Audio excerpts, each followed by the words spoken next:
Welcome everybody to AI East Bay Forum, Regional Urban Design Forum. This is held once a month on the first Thursday of the month. And want to welcome you guys all to this presentation tonight by Bryan Grunwald about the future of I-980. Some small events to mention that are coming up in town over the next month. Spur is holding an event on October 12th at 5 p.m. About a book release called Hellatown about Oakland and the East Bay. Little sub-history of the East Bay. There's a Housing Heroes Award banquet in San Francisco on the 13th that we can send a link for. We can send a link for all these events actually following or in the chat. And then AIA Design Awards for those of you who have completed projects in the last few years in the East Bay are due on the 15th, small reminder, are due on the 15th of October, and the awards themselves are on November 11th. And finally, there's an exhibit happening right now. I think it's at SF MoMA, right, Jay? Tatiana Bilbao, July 17th through March 27th. It's worth getting out to see her work. With that, maybe I'll kick it back over to, is it Jay or Brian is going to introduce Brian a little bit more? I got it. Yeah, but before that, I just want to mention a couple of things too. The first event that Tyler mentioned, Hellatown, is with Mitchell Schwarzer, who was actually a guest at Rudd maybe about a year and a half ago, well, over a year and a half ago, because it was in person. On a paper he had written that was kind of the starting point and the basis for the book that he's just written. And we're actually hoping to have him at Rudd sometime soon too. So if you don't catch him at Spur, hopefully you can catch him here in a future month. And also I wanted to mention our event next month in November. We're going to have author Sarah Acio talk about her new book. It's called Policing the Open Road. Let me see here. There we go. It's a really fascinating book that discusses the rise of policing and the policing cars, essentially, and the effect it had on American politics and urban design. And I think it's going to be a really interesting event. So I'd encourage you to all to come by next month in November, the first Thursday of the month, 6 o'clock. You can buy the book at a place called East Bay Booksellers, which is located on College Avenue in Oakland. Really great little bookshop. They're partnering with us on this. If you there's a link on our registration website to buy the book. And if you click on that link and use the promo code Open Road, all caps, a portion of those sale goes directly to the AI East Bay. So that's worth doing and checking out. It's a really fascinating book. I've already read it. I'm planning to kind of read it again before next month. And with that, I'm going to introduce our guest for this evening. Bryan Grunwald is AIA Emeritus, and he's practiced architecture, urban design, and planning for 40 years with projects such as the Downtown San Diego Specific Plan, site selection for the UCSF campus at Mission Bay, and the Richmond Waterfront Plan. And he is also a good friend of my wife's old boss at Fee Munson Ebert, which you'll see on one of the renderings that he's going to be showing you tonight. So with that, I'll turn it over to Brian, and why don't you take it away, Brian? Are you here? Are you with us? I don't see him. I noticed that the screen stopped sharing at some point. Yeah.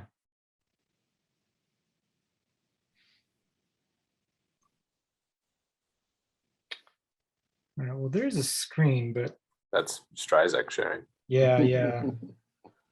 That's our technical workaround. Hang on, let me. He's sending things through for the presentation right now. Okay. Yeah, but I think he got dropped from the call. Yeah, I think he's. Shoot. Hang on one second. Is there any way, Jay, that he's looking for the quick link in his email for the Zoom? I don't know.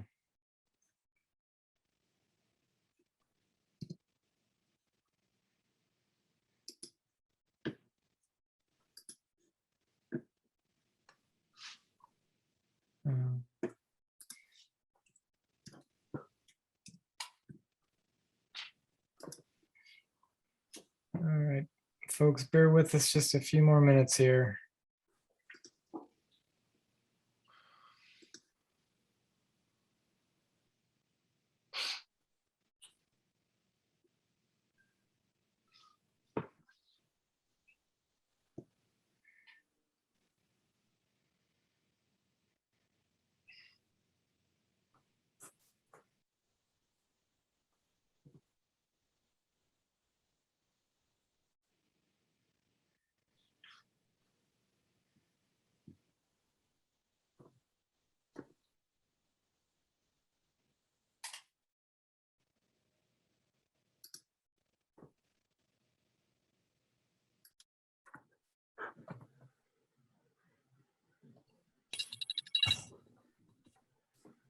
There he is.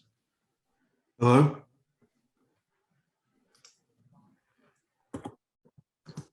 Hi, Brian. Can you hear us? I'm back on. You're back on.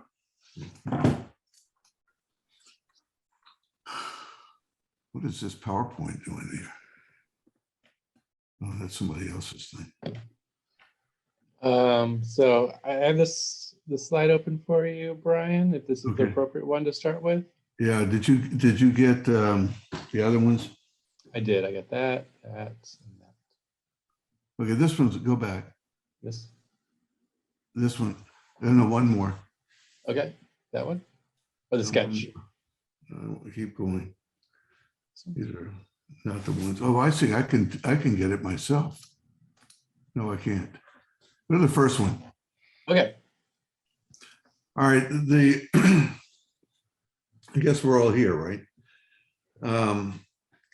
Good evening. My name is Bryan Grunwald, and I've been working on this 980 cap for about 10 years. I first wrote an article about it in, I forget what it is, but it's at least 2010, and it's on SF Gate. And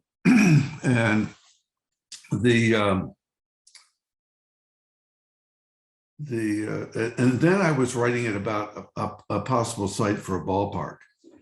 But I've given up on that, given I don't want to get in the way of Howard Terminal, even though I think it's a terrible site.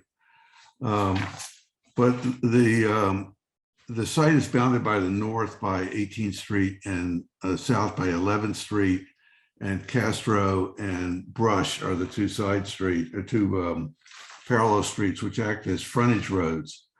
The main problem with I-980, it's essentially a moat between downtown and West Oakland.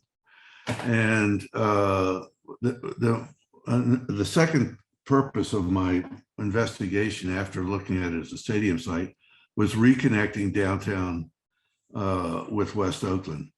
When these 17 acres were demolished to make way for 980, downtown essentially died because it lost its economic base. It lost all those houses in there that were shopping in downtown. And it was, along with white flight, it was sort of the death of downtown. The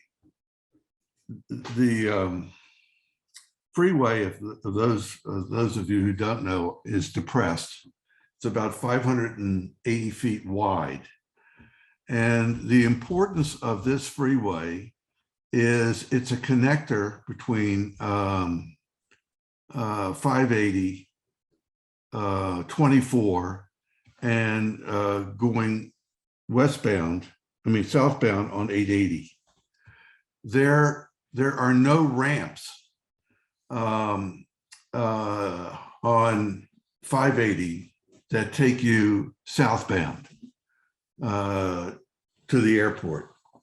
So it's probably impossible to add ramps there because it's already very congested interchange, and it would be a very high set of ramps. So that's kind of ruled out.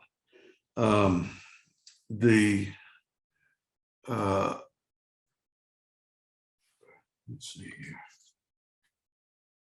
So the idea I had is to eliminate the interim ramp. There's a ramp now that lets you off at 11th Street, and the ramp from Brush, and it goes northbound on Castro. And that interim ramp is really unnecessary because you've got the frontage road of Brush and Castro. So you can have the ramp terminals up at 18th Street and down at 11th Street. This freeway carries about 100,000 trips a day. And during the peak hour, it handles about 10,000 trips a day. And the alternative proposal is to fill this in and put a boulevard, a 4-lane boulevard in its place. It's in the, it's a picture of it is in the draft downtown plan. And I think it's one of my exhibits, but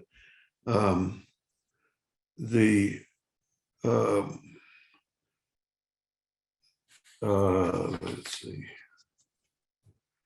So the actual freeway only has 4 lanes, 2 lanes in each direction with an auxiliary lane in each direction.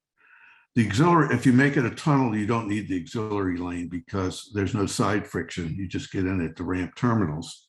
So essentially, you need 76 feet of to put into a tunnel. It can be two boxes or 1 box, whatever you want to do.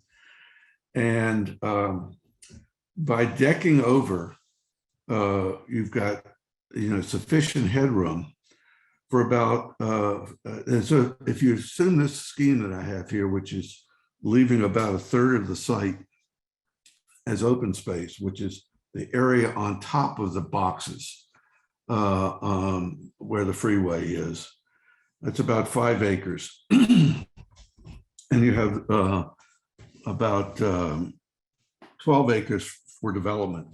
And based on the draft downtown plan, height and bulk guidelines, you could have 6.5 million square feet of mixed use development. Let's see.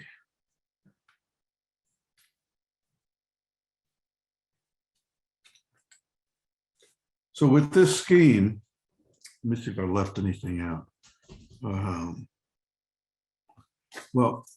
Also the importance of this scheme is it's near to 2 downtown BART stations. The one that's at, I guess it's called 12th Street, and the other one 19th Street. And it's got great freeway access. And on either side of the box that becomes the tunnel, you have room for underground parking. So you have tremendous flexibility here. You don't have to have the linear thing in the middle, and which allows you to have, say, the A Stadium if you want it on the air rights. You have 1 parcel alone that is almost 10 acres. So with this concept, you would reconnect West Oakland with downtown. You would have the 2 frontage roads remaining, but essentially they operate similar to where they are today. And you wouldn't have a parkway, which the alternative is a 4-lane parkway in each direction, which I don't see is enough lanes to carry 10,000 trips in the peak hour. So you would reconnect downtown.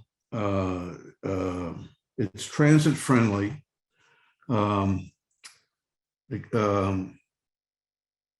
It stimulates the redevelopment of the moribund area between the state office building and Castro Street.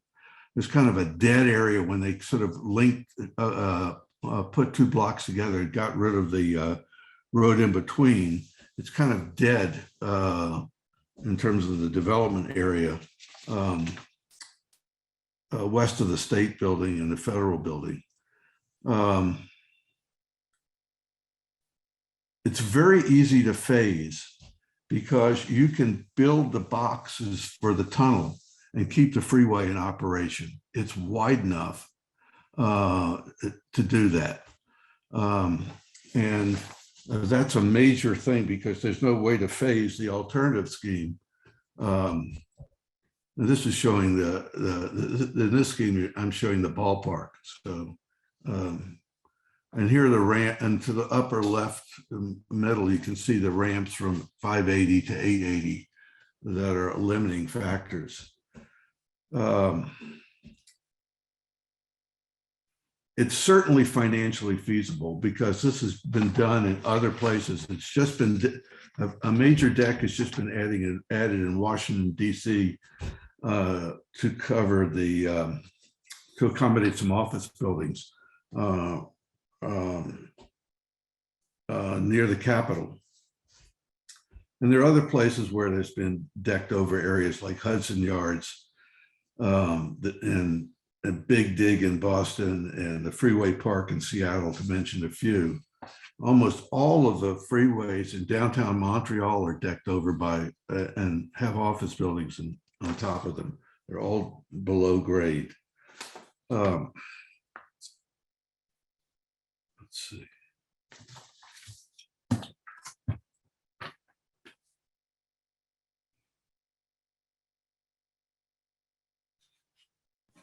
Hey, Brian, do you want to talk about the ballpark scheme? That's kind of intriguing. Well, the ballpark scheme is, which was my first idea. Actually, at the time, they were looking at a 45,000 seat arena. And in this case, the site wasn't big enough for a 45,000 seat ballpark. It's certainly big enough for a 30,000 seat ballpark without taking any housing units. So in this particular scheme, actually had to take some housing units, but with the smaller ballpark, which essentially is the same size as the ballpark in Boston, Fenway Park, no additional right-of-way would be necessary. So you could have, it could either be a ballpark, it could be a research campus. I did the site selection for Mission Bay, and this could have been at the time an alternative for Mission Bay for UCSF, and particularly if the campus was more vertical than it was actually built. The soils under here are very good. They dug this thing out, so they removed a huge amount of dirt. And where they get the dirt to fill it back in, I have no idea. The real idea of the ballpark is that they're existing parking assets in downtown. So you wouldn't have to add any parking. Just to the north of the ballpark, I did show a parking garage for VIP parking. But to the south of the ballpark is about 30,000 square feet of mixed use development. I mean, this is just sort of a,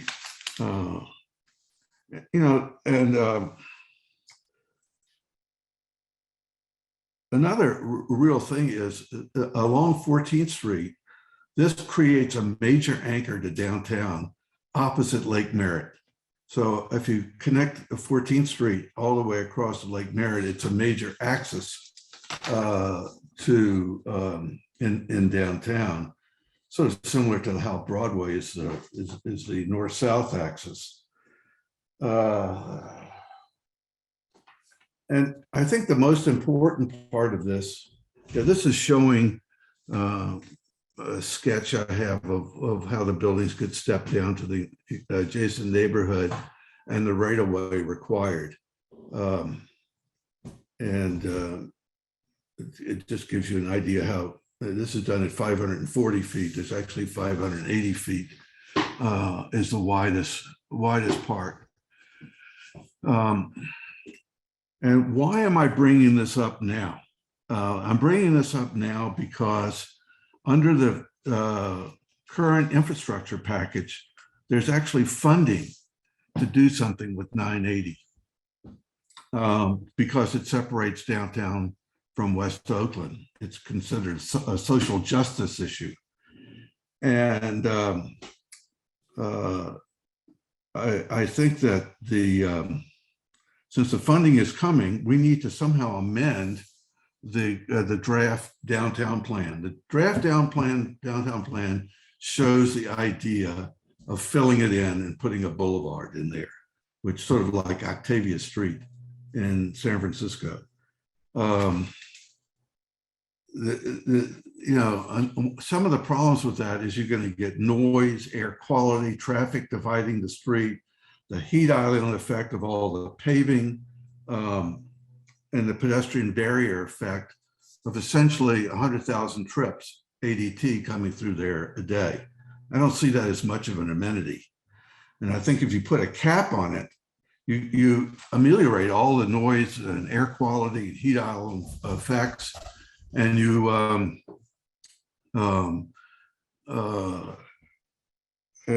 you have a solution for downtown that really is an amenity. Also being considered, and it's in one of a couple of SPUR documents came out, and I was on the SPUR board at one time, that shows a BART connection coming underneath this freeway that would connect a second bay tube up to the MacArthur station and on that right of way. I think it could be accommodated in this concept in various different ways. I don't think it'll ever happen. I think there are much cheaper solutions for, and I've written a separate paper about this, about how to improve BART access, and that is to build an aerial bridge that connects with the Bayfair with the terminus of BART in San Mateo, and that would loop the BART system so the trains wouldn't have to deadhead anywhere, and it would be more efficient. So anyway, this scheme does not rule out that problem. I mean, the possibility. This problem of barriers in downtown is endemic with our downtown. I-980 I-880 should be underground. It was one of the original sections of freeway funding. It was built in the late 50s, mid 50s. It's really at the end of its life in terms of concrete construction.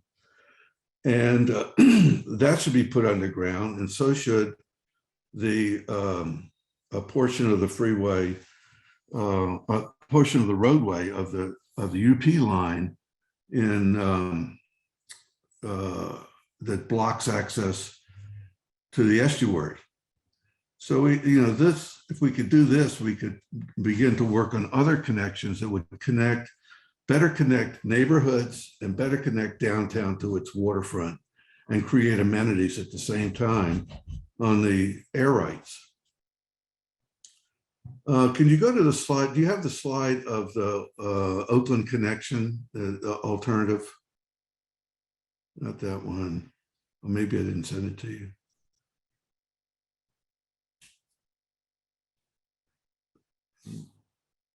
As I have currently.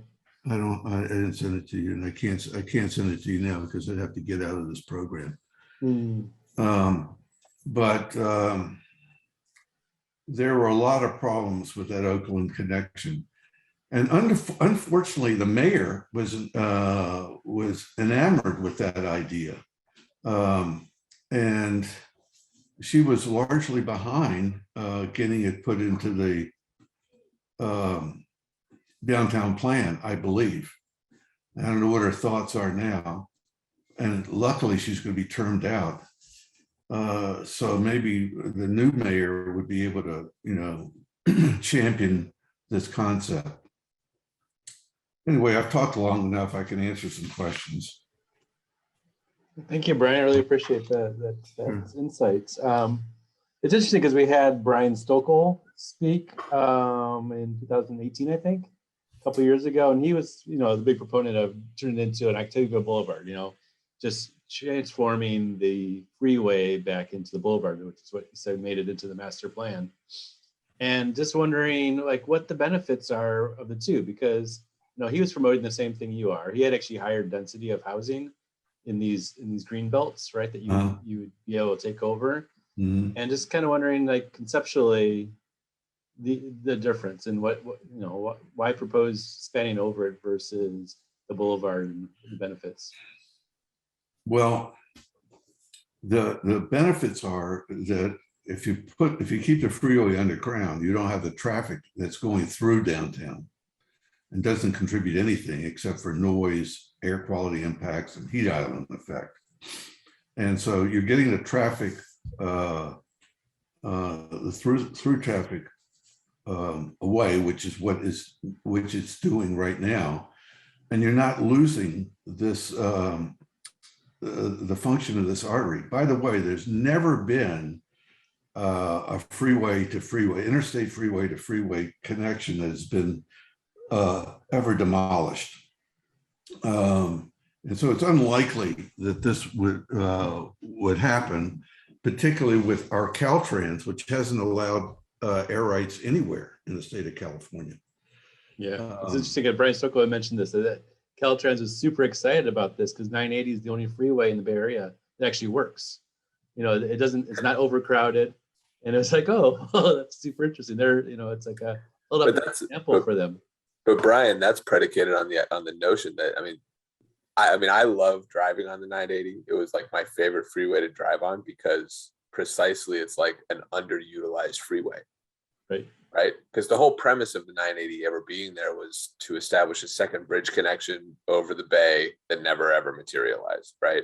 And it's a joy to drive because it's not used. The other Brian, I certainly appreciate like the thought exercise because I think like this is like a glaring misdeed that needs correction. But I really do wonder whether this is the right approach for a variety of reasons. The first question of the premise that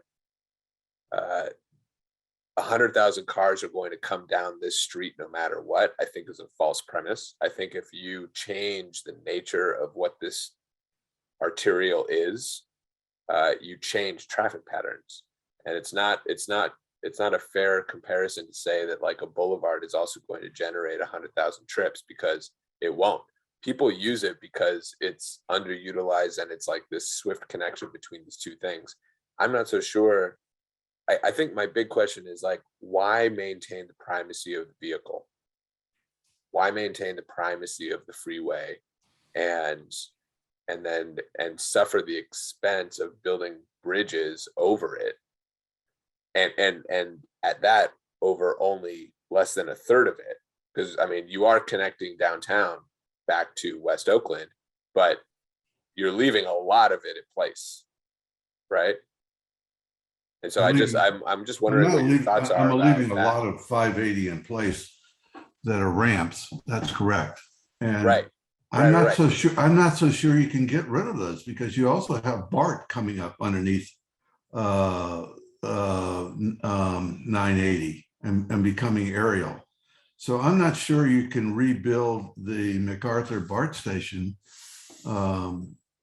because of the dynamics of the BART system going through there. You can see, but BART's not running on 980, right? BART is running under 980.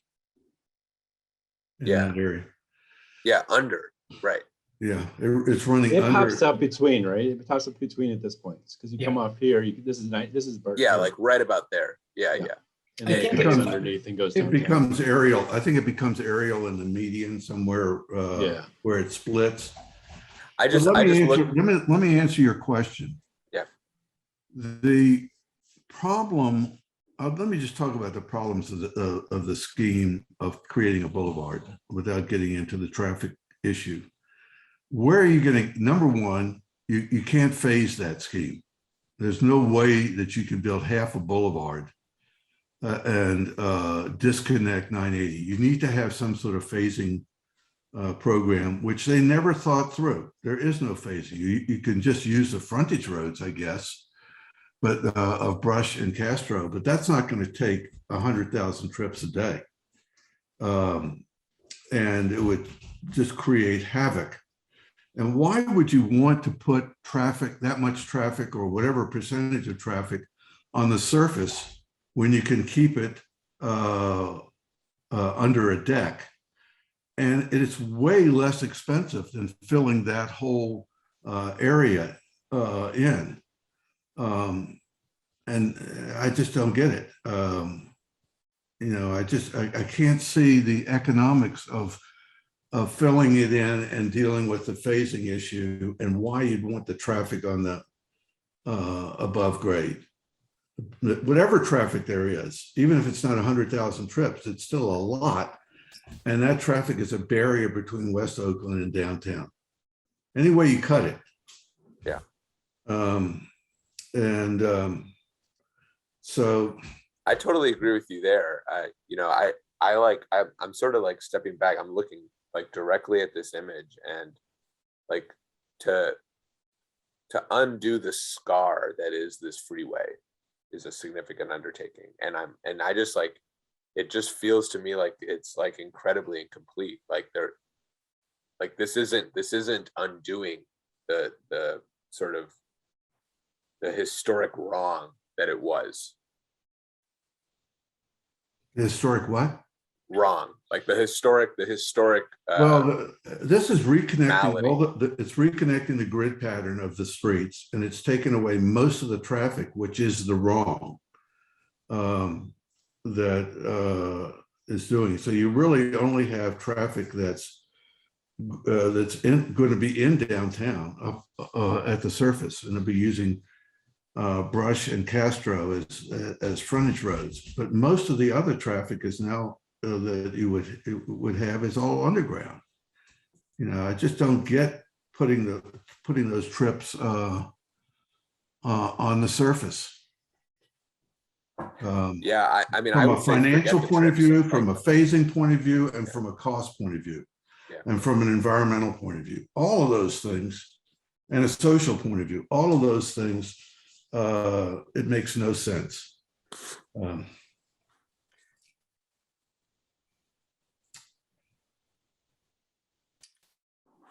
Anybody have any follow-ups on that? Or anything, any other questions?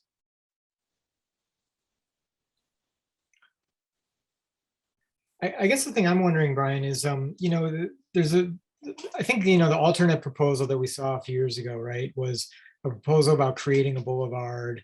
And I think, even in the best proposals, you're only taking it up to like 24th Street or 23rd Street or something, because of the issues with BART. And you're taking it all the way down to the 880 freeway, right? And so even then you're talking about almost kind of doubling the potential area of redevelopment. But it's funny because you think about this area and the alternate proposal is a boulevard, but it's at some level you're kind of right, like a boulevard to where? Like why is this place need a boulevard? And so why can't it actually just be a street, is I guess a question I would have. I think it's a real opportunity for developing a more densely urban street adjacent to a downtown, but the notion that it's a boulevard handling anywhere near the kind of traffic that it does now, it seems like it function much closer to where current Broadway to the east and Market to the west would function as far as a actual surface road to me.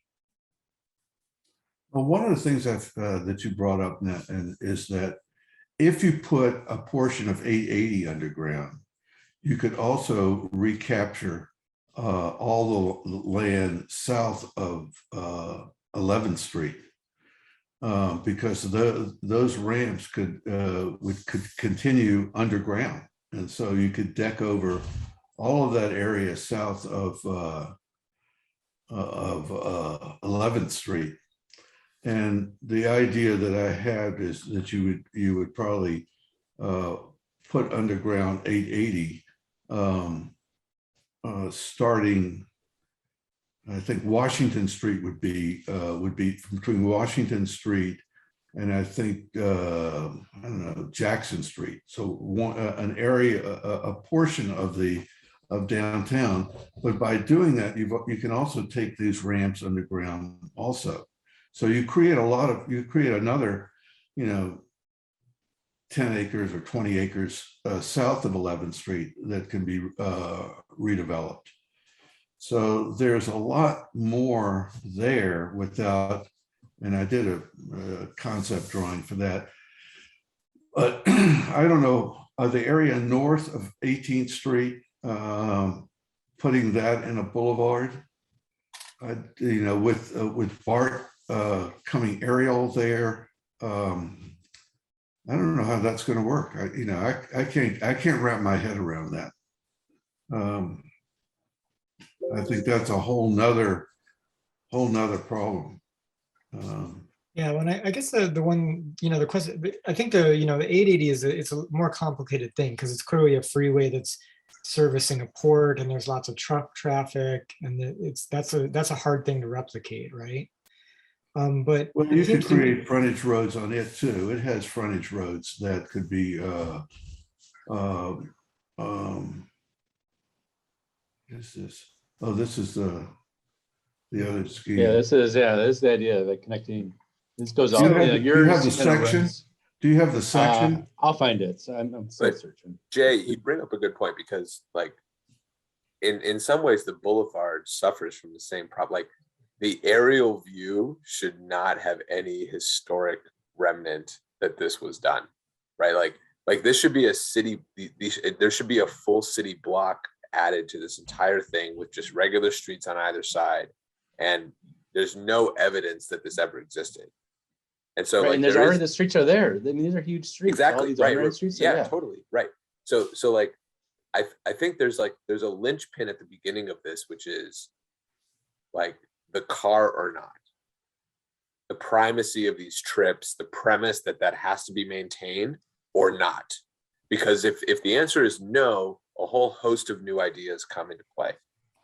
And that's where really like the idea of like restitching the city together has some legs, right?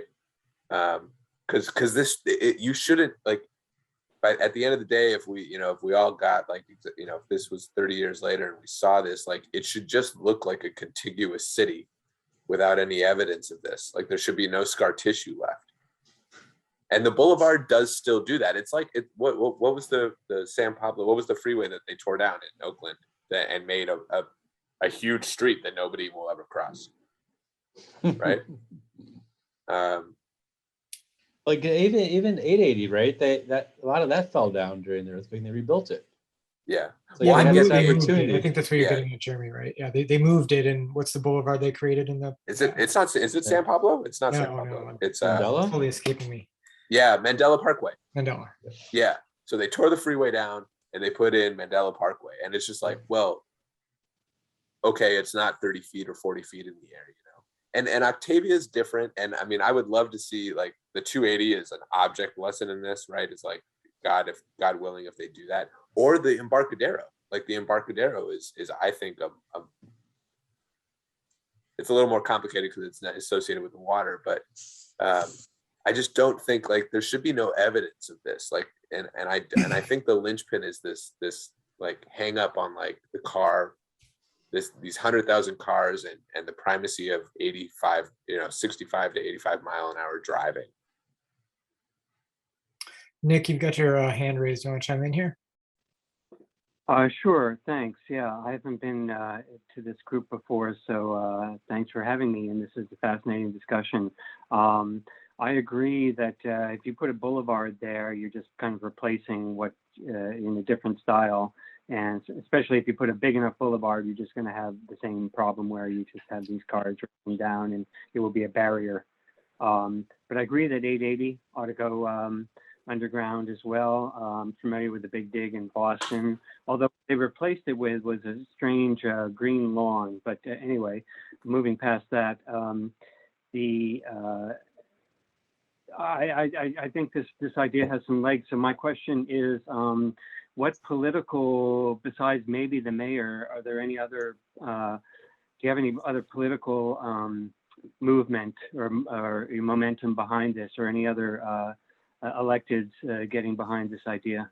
And if not, you know, can we get them behind this idea? I don't think anybody's weighed. The only thing recently that's weighed in is Spur did another transportation paper just recently, and they talked about decking over 980. So I think they've moved away from the boulevard concept. You know, you can see that there are a lot of lanes of traffic there on that in that sketch. And I don't see that as an amenity for anything. Right. I agree. And Well, Boulevard really approach good to is almost the decking over approach. It's not that, it's just similar to yours, right? Because they really are. I mean, I guess the difference is that they're displacing 980, right? Which is, but they are kind of decking over the whole. yeah, but they're creating a mezzanine. It's 132 Yeah. feet wide. I mean, it's like insane. Sorry, Nick, I didn't mean to interrupt you. No, I'm always very interested in you know, making sure that electeds are aware of this. I'm very interested in all kinds of issues in planning, transportation planning, and other land use planning in the area. So I'm very interested in having this idea get more play, and I will try to spread the word myself. Very interesting. Thank you, Bryan. You're welcome. I think this is a role where, you know, the AIA could take a leadership role, because it's really all about urban design. And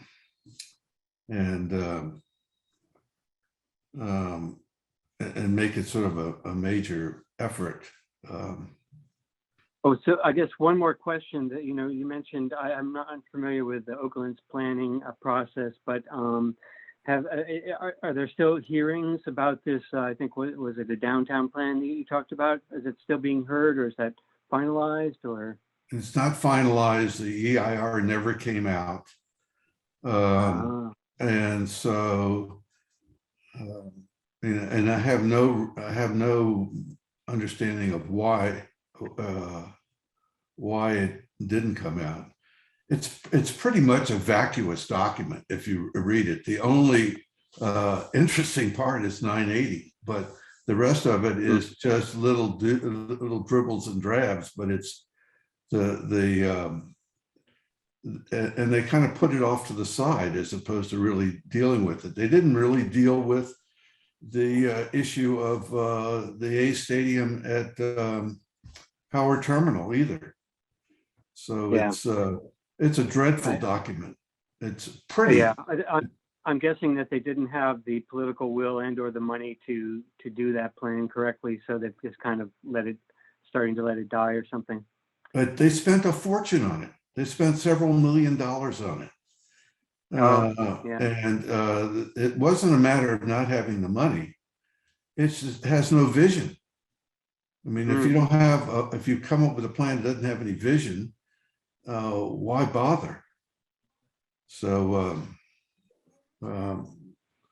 I suspect the next mayor is going to dump it. I don't see Libby picking this up. And this, the process that's going to go on if the federal infrastructure bill gets passed to revision this thing will go on for an enormous amount of time, probably 20 years, because it takes 20 years to get a major infrastructure project done in this country. So we'll have a lot of time to weigh in, but I think that there should be some other momentum left on the table, except for this, at least give some air to this, to my concept, as opposed to the one that whatever it's Oakland Connect has, which I think should be called Oakland Beach Connect. Anyone on this Sorry. call know about the specific plan and where it stands? I know why, I've heard why it got delayed, but is anyone knowledgeable, or is there any city officials or anyone who's might know more about Nick's request, about where it stands and what can be done? Jonathan Fern, I see you're on here. You're on the Oakland Planning Commission. Are you able to chime in for us and tell us a little bit more? Unfortunately, I can't tell you more. The EIR has gone out. Staff has taken it back, but we have not seen it. We understand it'll come out later on this year, but I don't have anything more than that I know. Thank you. All right, it sounds like Dave Albert's got a question. Yeah, can you hear me? Yep. Oh, sorry. Okay, super. Yeah, I might have missed something early on because I came from another online event. And my understanding is that the subgrade space that's currently occupied by the freeway is desired by BART and also by Amtrak. I think And that's so right, the if- 21 plan. Yeah. So if we were to basically cover over the freeway and leave the freeway under there, then wouldn't there have to be a significant amount of additional excavation or maybe even another route selected for the trains?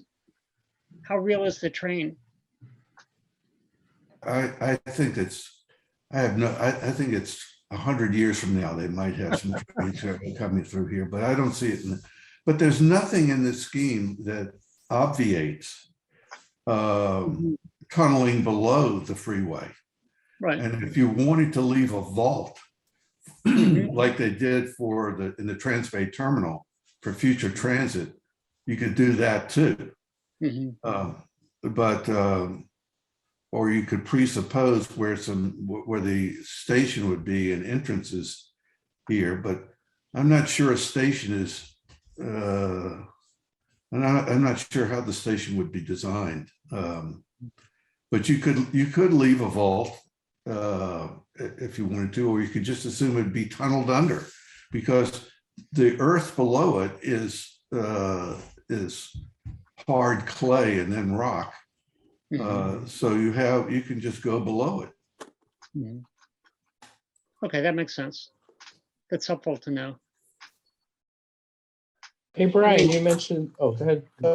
Oh, I just wanted to say that, of course, I have read, as everyone else has, that the traffic on 980 is not that heavy, but that's current use. So what kind of projections have been done about the future needs? Well, a couple things ought to be, when they did the downtown plan, they were using the 2016 traffic volumes, and 70,000. There was 70,000 trips per day. By 2 years later, Caltrans did another trip count, and it came up to 100,000 trips a day. So this is before COVID, and so there's clearly more traffic, on the freeway. I mean, Do you know how that compares to 880 or 580? well, the bridge has 250,000 trips a day. Okay, and so this is about 40% of the bridge traffic. So it's not insignificant. Coming through here. I don't know. I drove it today, and I think traffic everywhere is kind of wonky. It's not the same as it used to be. So I don't know what you can make of that until people start going back to offices, if they ever do. Brian, do you want to get into, you mentioned at the beginning of your presentation that, let's see, how do I quote it? Howard Terminal is a terrible site. Per Day's Stadium. is that it might be a little bit out of the purview of this, but it's not. I mean, it's also very related to this, right? If it happens there, 980 might actually get more traffic for people trying to get back to Walnut Creek and things. Just want to get your impression of or a little more elaboration on that. Well, I think Howard Terminal is a terrible site for a ballpark. It has very poor vehicular access. It would totally gum up the Oak Jackson intersection and make, getting into West Oakland, Jack on the Square, very difficult. The only other ramps you have are the ones that come down around Market Street. And then you have to go on surface streets to get to the ballpark. So I think access is really bad. Public transportation is terrible. People have to take part and walk underneath the freeway. That's another thing that needs some revisioning, is the area underneath the freeway. I mean, I don't understand why we can't make that area a public market, instead of a parking lot. The other problem is no parking down by the ballpark. People are going to have to walk from downtown parking garages, which is a real schlep underneath the freeway, which is not that attractive to get to the ballpark. And then you have to cross a live railroad. I mean, this is the main line of Union Pacific getting into the port, and they're talking about not even building a bridge over the railroad.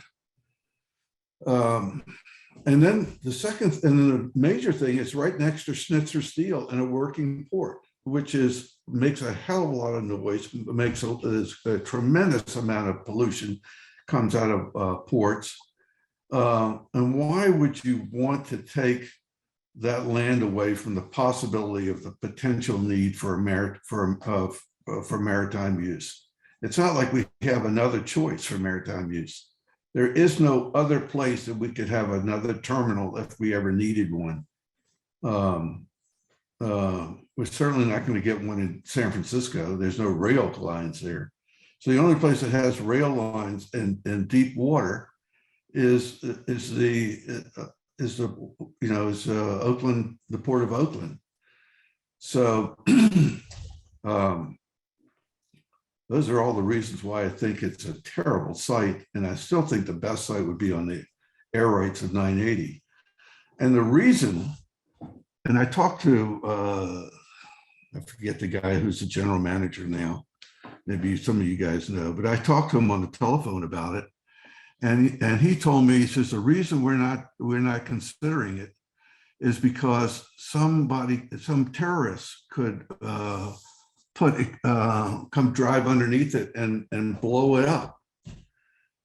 And so I said to him, did you take high school physics? I mean, if there's a blast, it's going to go out the portals. It's not going to go up vertical. Energy seeks the easiest route out. And just like in the World Trade Center, when they first tried to bomb it, they tried to do it in the garage. And in the garage vented itself so that they couldn't, it didn't affect the World Trade Center. So I just think they're enamored with being on the waterfront, no matter what. Or it's just a ploy so that they can leave Oakland and say, we tried and Oakland wouldn't let us do it. And so we're going to Vegas and we're going to get Major League Baseball to help us do that. But it's easy to understand, right? Like, if they're not being cynical, given the success of the ballpark across the bay, right? It's easy to understand. And obviously there are some things that are different, going under a freeway is different, having the industrial uses right there. But the traffic access to Pacific Park, or whatever they're calling it these days, is very similar. BART is about the same distance. Obviously, there's no light rail line, but I think part of it is also going to be some of those transit improvements, right? So it's easy to see why it's, if they're not thinking of it cynically, which I absolutely understand is potentially the case. Why it's a model, right? I don't believe that for a second, like the cynicism part. And urban adjacent is definitely a good idea. Like every major ballpark for every sport has been sort of moving in the direction of urbanism. I do agree that, like, I wish the Laney College thing would have worked out, because it does seem like a better site, but there is no question that the economics and everything else, like Howard Terminal is better than the Coliseum. And the Coliseum could be something else. Like the idea of ballparks in the middle of a sea of parking is bad urbanism. Like there's no interpretive dance around that. And so like I will push back heavily on like all of the narrative that Howard Terminal is a bad idea. I don't believe that to be like a closed argument at all. Well, I certainly don't want to get in the way of it, given all the effort that's gone into it. And that's why I'm not pushing for a ballpark there unless they find out that Howard Terminal just doesn't work themselves. It seems like, given 980's proximity to Howard Terminal, it's 1, 2, 3, 4, 5 blocks away. This 980 scheme really needs to consider that. I feel like there's opportunities there. Opportunity where? Because of 980, it dies into the Howard Terminal, right? I mean, it stops currently, but there definitely is some potential in your scheme and your thinking to actually have a connection and have it become part of that plan. Seems key to the whole plan. If transportation is an issue. The rail is the linchpin there. I know. Yeah, that's the thing that sucks. I mean, if you wanted, if we're talking about like, putting money towards solving big urban problems, like, in addition, like whatever happens to the 980, I mean, throw a ton of money to underground that rail, and then you've got something. I know that they'll never go for that, but the problem is that they still haven't gotten BART up to more than 20% of its original ridership. Yeah, but that's still new. Like that'll change.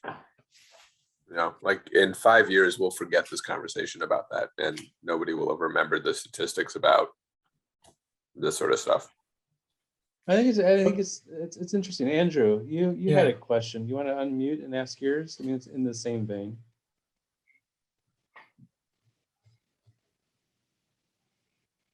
Or I can ask Andrew's question. Andrew? Andrew, you still with us? Yeah, hi, I'm still here. Great. Hello. Hello, we can hear you. You want to ask your question about that? I think just a few minutes ago, when we were talking about Bryan's scheme, the discussion was about number of trips per day, number of trips per hour. And, it just occurred to me that, we're seeing this kind of sea change in how people work. And if the number of trips per day goes down by, whatever it is, 25%, 35% or more, how does that change the appeal of the competing schemes for that little bit of the highway that we're talking about? What's really interesting is that the travel patterns have changed, but the number of trips that Caltrans is reporting is about the same. So people are making different, are traveling different than they were. I'm sure you all have observed that. You can't really time when you can get on the freeway and get somewhere like you used to, because it's really different. Yeah. There's a term that I'm definitely not a planning geek, but I've done a little bit of reading about highway design and traffic and things. And there's some term for the phenomenon whereby, the more freeways you build, the traffic basically grows to meet the capacity and beyond. So it's not like you can ever have enough. The idea being that you can't really build enough highway so that, you don't have traffic jams and congestion and, whatever. And that idea kind of intuitively always made sense to me. And I'm wondering, because I think some of the folks on the conversation were talking about the kind of the social justice aspect of this. And, is there a little bit of an argument that whatever we choose to build, the traffic will adapt to it? And if we choose to prioritize, if you want to talk about like healing a past wrong or healing the urban fabric of the city, can we just prioritize that, and then the traffic will adapt to what we've prioritized? Probably could, but I think it's more than just Oakland we're looking at. We're looking at a lot of people that are in Contra Costa County and that come on 24 and use 980 to get, to the airport or southbound to jobs. And I don't think they're going to be thinking too highly of having to go through on surface streets to get southbound. And there's really precious little streets because of the geometry of the street pattern in Oakland, the north-south street pattern.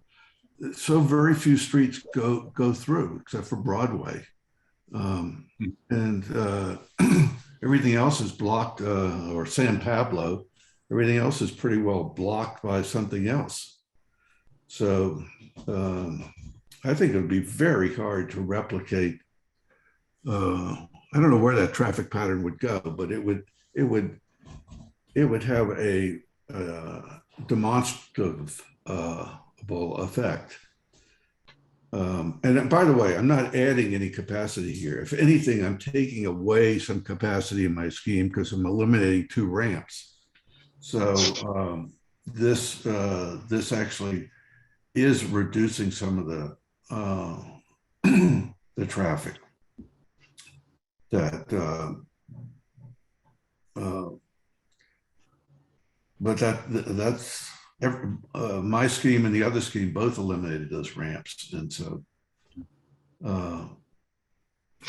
I think there has to be a scheme in which you recreate as much as you can of the original fabric of the city and heal the scar of the freeway without necessarily upending traffic patterns and causing more havoc.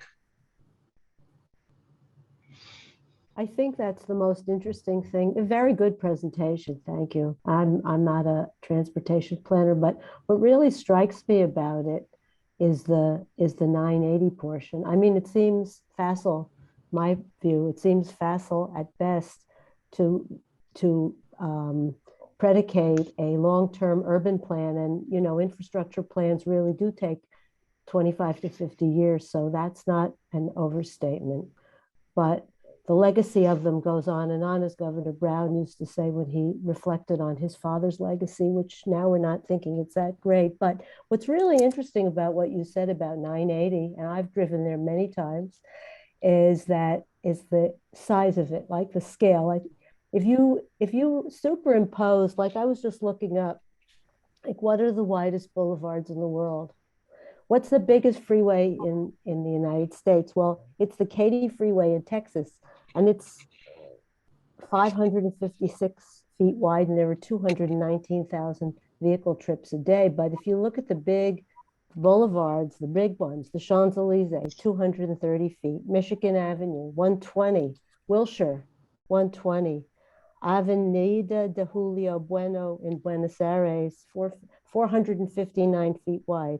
The Salesforce Park is 165 feet wide. So if you've done any projects along that corridor, which I worked on a few when I was with the County of Alameda, there's a lot of development of high-rise along that corridor. So just from an urban planning standpoint, there's so much potential if the transportation could be managed. There's so much potential for what's actually happening on the ground on both sides. Because did you say that it would be 300 feet wide? How wide did you say it would be? If, let's say, the freeway were down, how much space does that provide for development, including transportation and other urban development? I mean, how wide is it? It's 580 feet wide. Oh, that's very big. At its widest. Wow. And the Caltrans has let the landscape completely go. They haven't it's renovated the irrigation system. Yeah. It's you know, right. It looked a lot better a long time ago. It looks terrible now. I mean, it's just a relic from another era. Yeah. That probably we're talking about something that our children and grandchildren will either benefit from or suffer because of, if it's not planned well.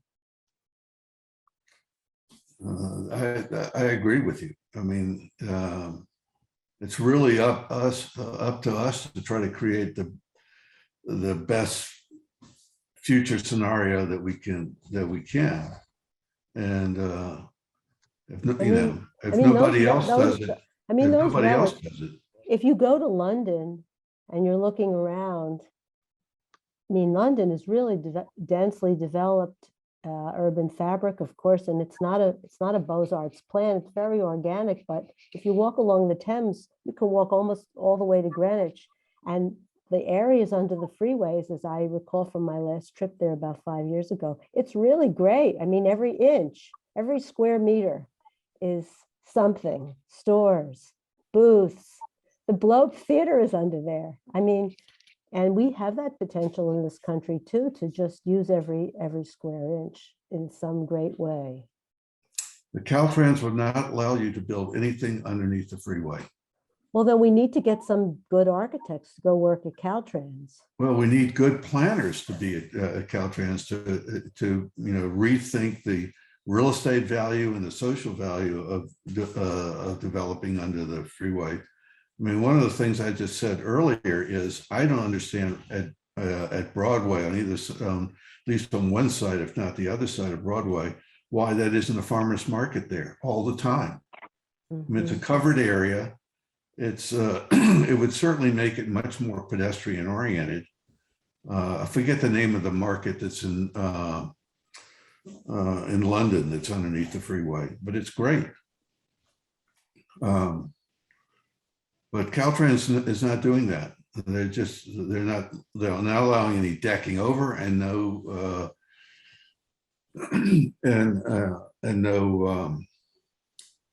because I know for a fact, because I have a project on the air rights on Caltrans land. It's and they're just impossible to deal with. They just don't want, they're afraid of making a mistake. Is that why I was going to ask, does anyone know the origin? It's because it seems like other freeway builders in other parts of the US and the world think differently. They're just incompetent? Well, I don't know why they allowed as much development under the freeway as they did. I mean, the police department has their maintenance facility underneath the freeway.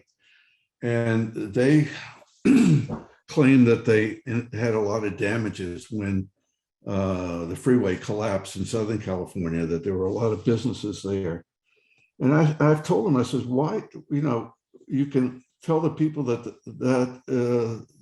if the freeway collapses, it's, they're indemnified. And that's why people have business interruption insurance. So there are ways around Caltrans' arguments of not having any development under the freeway or above the freeway. they're just a moribund organization. And if you know anybody on the California Transportation Commission, let them know that there needs to be some planners and real estate people and architects that urban designers that can revision some of the freeway right away. I mean, we're just, in Germany, people live under the freeway. They have live work units underneath the rail lines and the freeways in Berlin. So all kinds of shops and things like that, like people's workshops that are underneath there. It takes away the ugly character of the freeways. Yeah.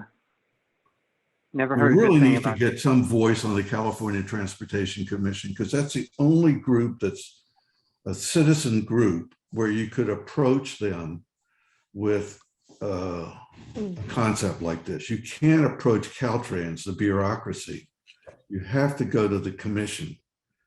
But actually, just speaking for AIA California, we have a lobby, and we have a number of initiatives in which we're reaching out to the state agencies, and it's not unproductive. I mean, Tian Fang, who's an active member, is the chair of the California Architects Board, and he's a senior architect at BART. And we do, and Ida Claire, the state architect, is on our board, and there are a number of people who have deliberate initiatives to reach out to the state agencies. Caltrans is not the only agency that's moribund. There are others. I mean, if you've worked with the state fire marshal recently, that's not easy either. So I think this is just a great example, and I would love to direct this one to Nathan Ogle, and Frank Fuller in our urban design group, and make this one, sort of a case study for outreach to Caltrans. We meet with the California Energy Commission all the time, and we've been to Oshpod, and I think you all bring up some really excellent points that I really hadn't heard before. So thank you for doing it, and I'd like to just offer to make that connection. I'm not sure. I think our subject matter expert here is Bryan, right, Bryan? So maybe this is one that we can take to the state level. Well, I'm willing to do whatever is necessary I tried to get it to I tried to get my own project to CCAIA, and they just said that they don't have much leverage with Caltrans. I mean, they said the engineers have more leverage than they did. Yeah, well, firstly, it's not CC anymore. It's AIA California.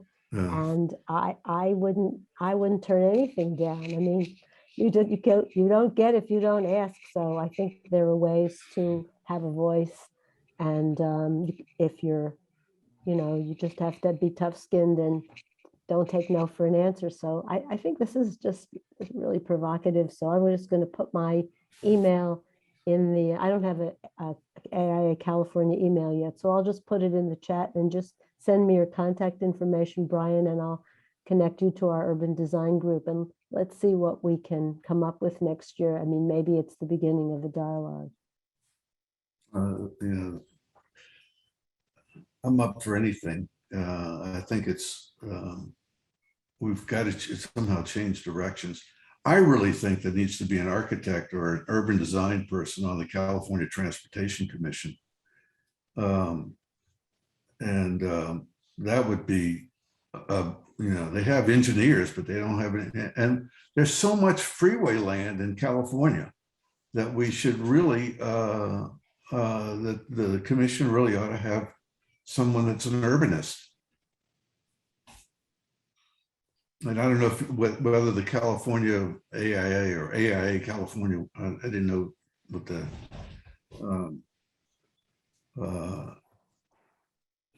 what it's called, but they ought to lobby to get somebody on the commission.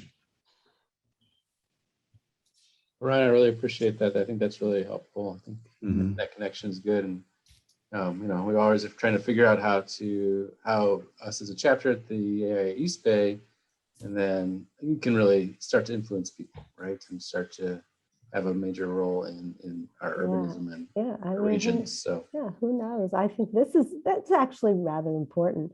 I've had the benefit the last 3 years of an appointment to the City of Alameda Planning Board. So, Alameda is a small city, but we have the base. The base is big. I mean, in the public hearings about the development at the base, which is really substantial and it's really going great, the development agreements with the developers have all kinds of entitlements that benefit the public. Like there's a new ferry terminal that was built by a developer as a condition of the housing project. It's all electric. The hazards have been cleaned up.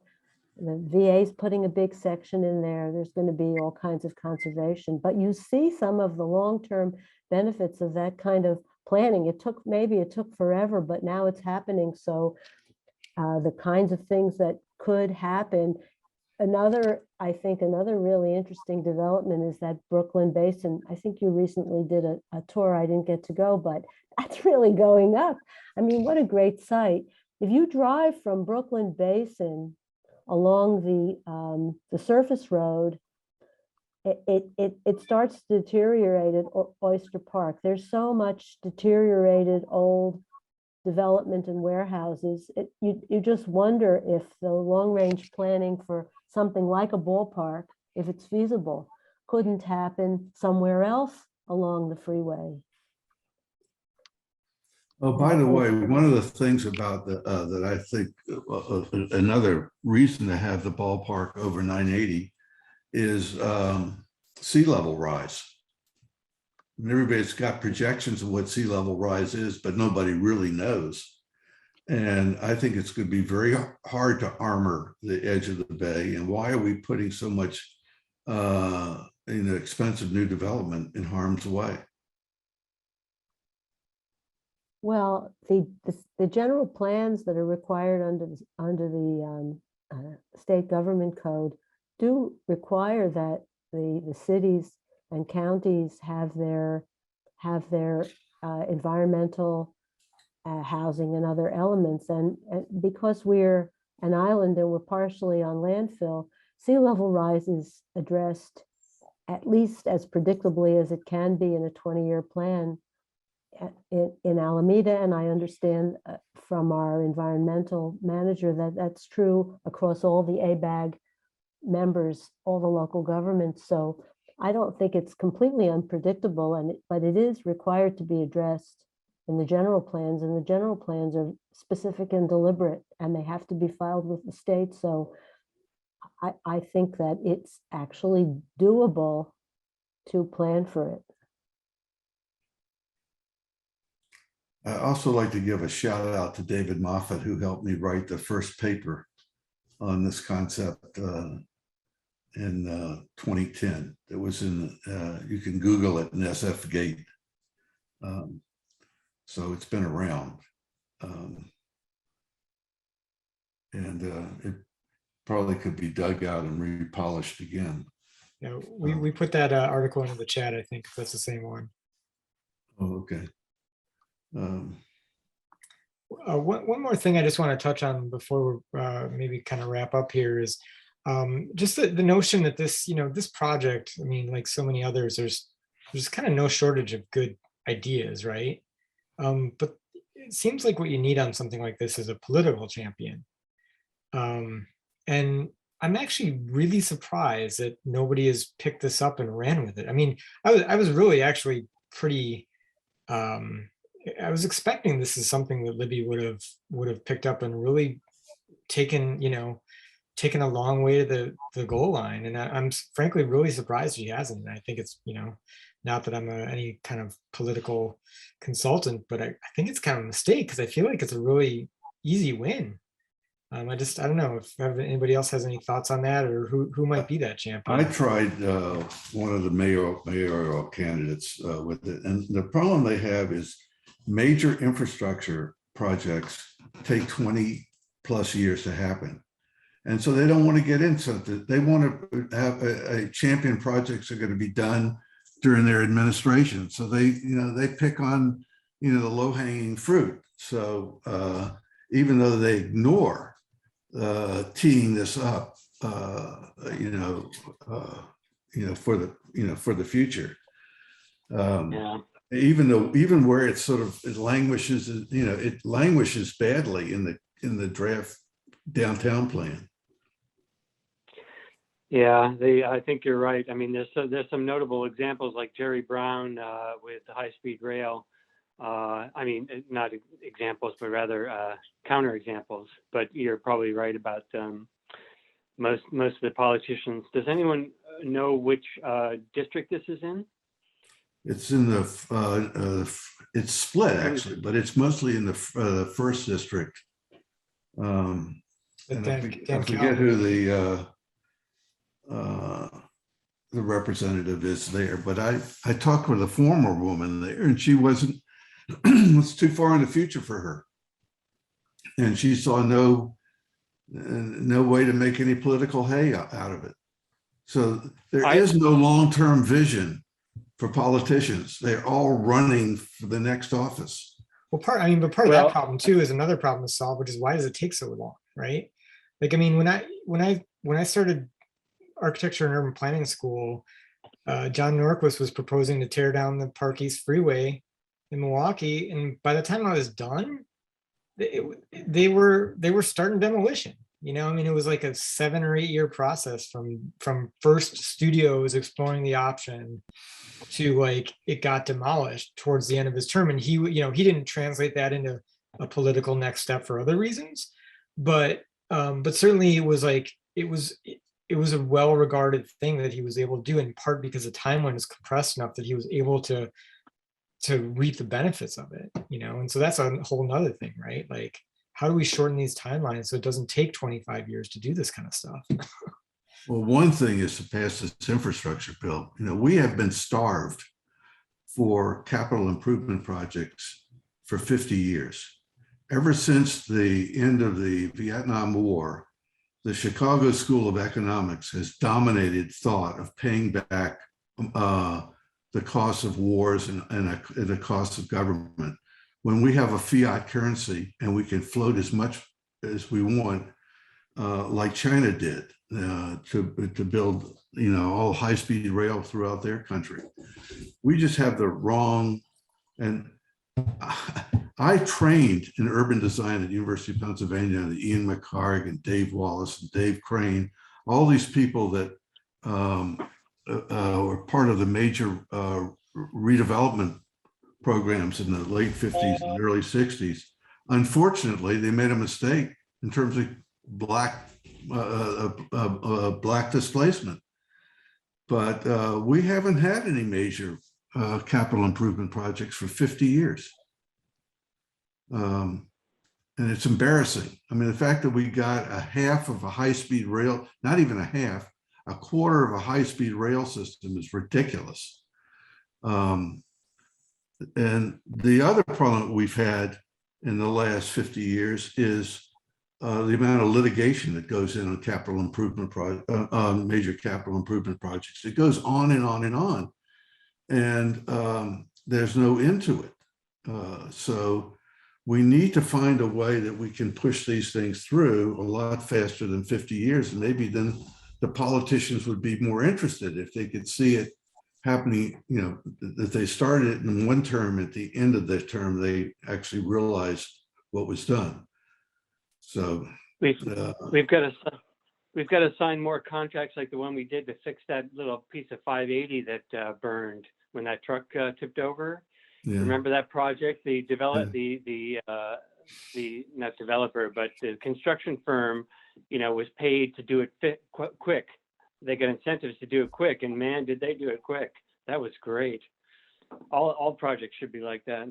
I hasn't been my experience, Brian, that all public projects aren't successful. I mean, I worked on courthouses and for almost 19 years, and in the first 15 years we built 27 courthouses. We had two major renovations for a total price tag of over $3 billion, and there were no lawsuits. Mike Meredith is leading a big program for DGS using progressive design build, and it's going to be very successful. So I think there are examples in California in the public sector of successful, competitively paced, high quality, long-term 50 to 100-year buildings and projects that will serve the public, and case studies of success, and also largely led by architects, but not exclusively. And, you know, and that could be applied to all kinds of public works.